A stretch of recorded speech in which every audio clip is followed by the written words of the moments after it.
So now we're going to do a little bit of gaming with the XPS 15. You can see I've got Team Fortress 2 up on screen, running natively at 3200 by 1800. And even though this is an older game, it's still really impressive to be able to game at this resolution on a laptop, no less. And you can see clearly we are running in that native res because look at how tiny the server list is. So scaling there, far from ideal, and that is one of those moments where you're definitely reminded that you're running at a crazy high resolution. But let's go ahead and connect to a server. Hopefully we'll get in, have no issues, loading up. You can see again that's also really tiny there in the lower right hand corner. But from what I've experienced so far, even with everything cranked up on an older title like this, the XPS 15 paired with the NVIDIA GT750M with that 2 gigs of dedicated RAM really has absolutely no problem. Again, this is over my dual band AC capable router. Nowhere near the router, keep that in mind. I am playing with a mouse and using the onboard keyboard, of course, that's on the XPS 15. So let's go ahead and skip. We'll go random. You know, I only go big here because I'm demoing, and quite frankly it's about the only time where I need a little bit of an edge. But you can see this is playing smoothly. Really no problems. I mean, we're not dropping frames. Everything is smooth. Looks like I'm chasing him for no reason. I got a medic tailing me, which is definitely a good thing.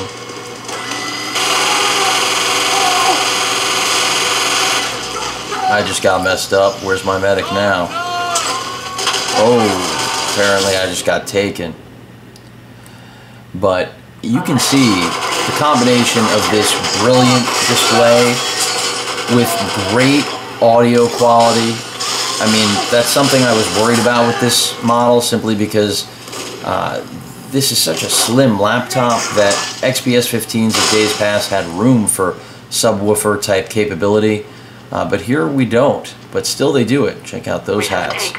But yeah, I mean, the quality of this display combined with fun older games like this that run just brilliantly. This is one of the best portable consoles I've ever seen. And granted, this is not latest and greatest. It's still a performer. Down goes Fraser. Wow, I spoke too soon. The irony of even the gaming world.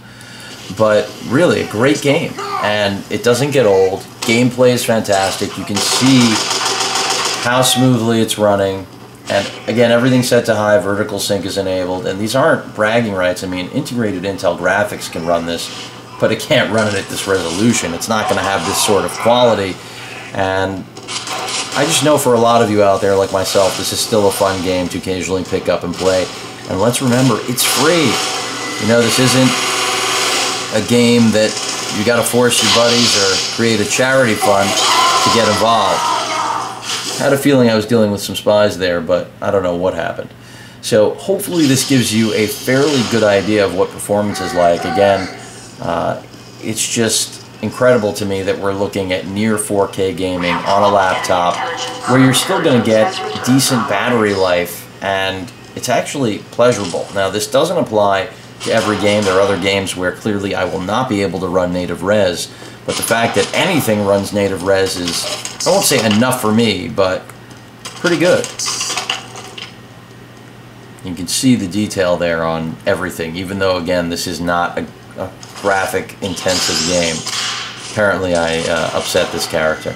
Let's go out on one more run and then we will go on to the next title. It's not like I've had any tears here. I have a feeling that was a spy,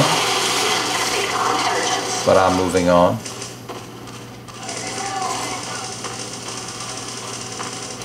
Definitely going to be hitting some action in a second. Friendlies.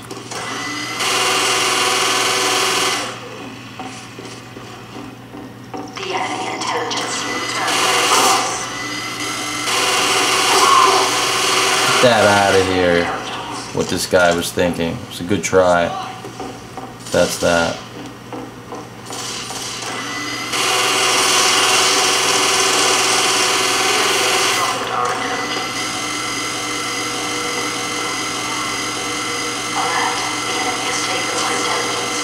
Had to make sure he wasn't a spy there.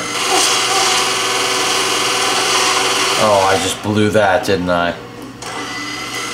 Wow, that was as botched as it could have been.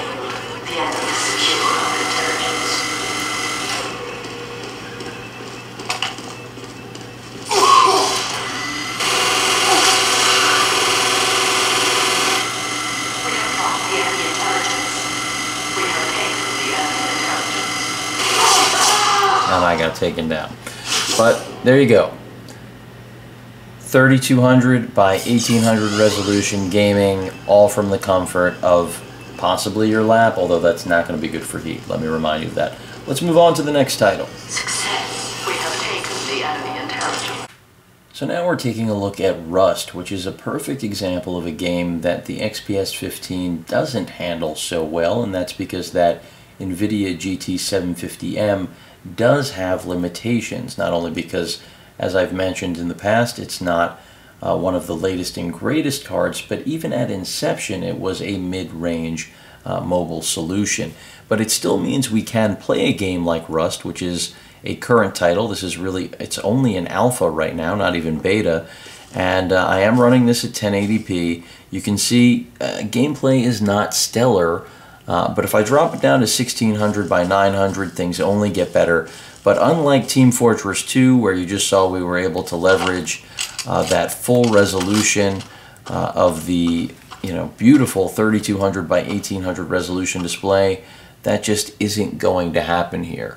The screen still looks great, we just cannot handle, or at least the NVIDIA dedicated card cannot handle pushing out that 3200 by 1800 res when dealing with a game like this, and that will be applicable to just about any new title.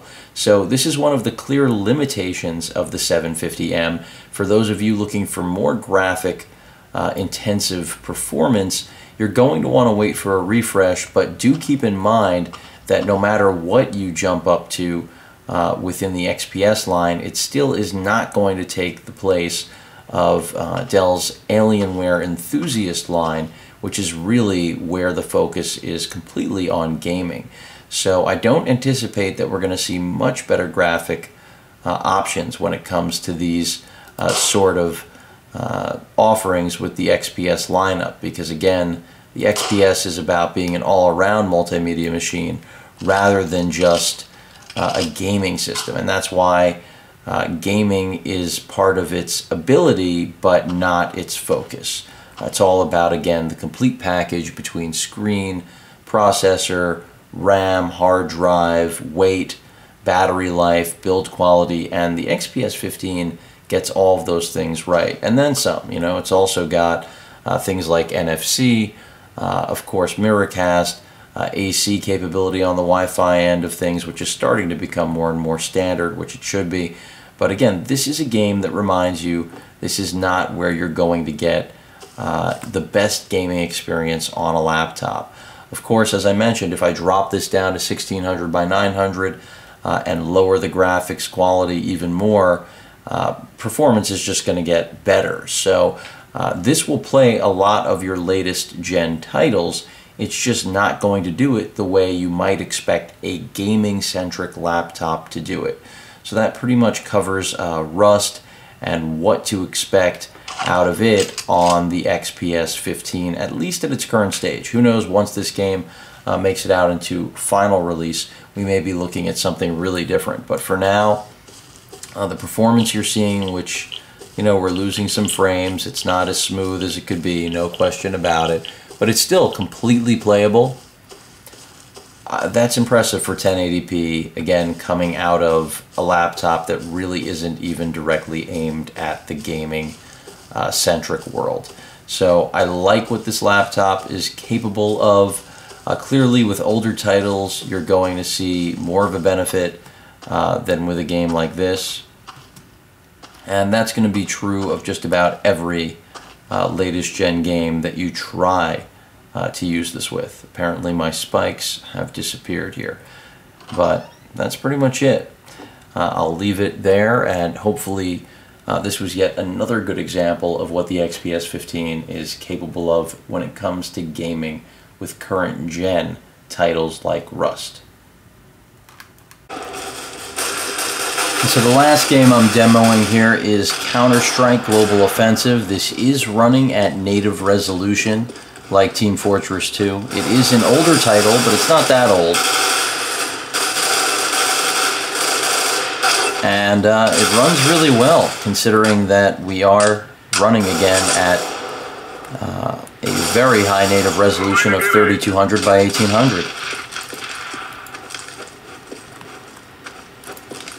Not really dropping frames at all, which is very impressive. Oh, of course I was the last one to get killed. Little taunting as well. What would Counter-Strike be without it? This time I'll actually buy a weapon of some value, or at least attempt to. And in terms of what you can actually get out of this laptop when it comes to gaming, I think it's fairly obvious that the 750 puts you in the middle, but that's not a bad thing because this is a machine that's so versatile. Again, the same exact gaming hardware that'll be available in a Mac equivalent, but you're just not going to get this resolution and overall performance.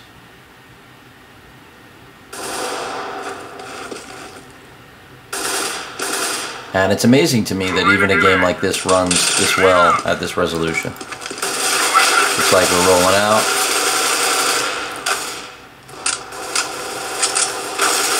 I should have done that reloading earlier. Oh well. But that should give all of you a fairly solid idea of what gaming is like on the XPS 15. Between Team Fortress 2, a newer title like Rust, and then, of course, here, getting a look at one of the most popular first-person shooters ever made, especially for the PC platform, Counter-Strike, and here, Global Offensive. It just, again, verifies that the XPS 15 can game, but it has limitations that have to be respected and understood. If you have any questions or comments, please feel free to post them, and, of course, as usual, please feel free to subscribe. Later.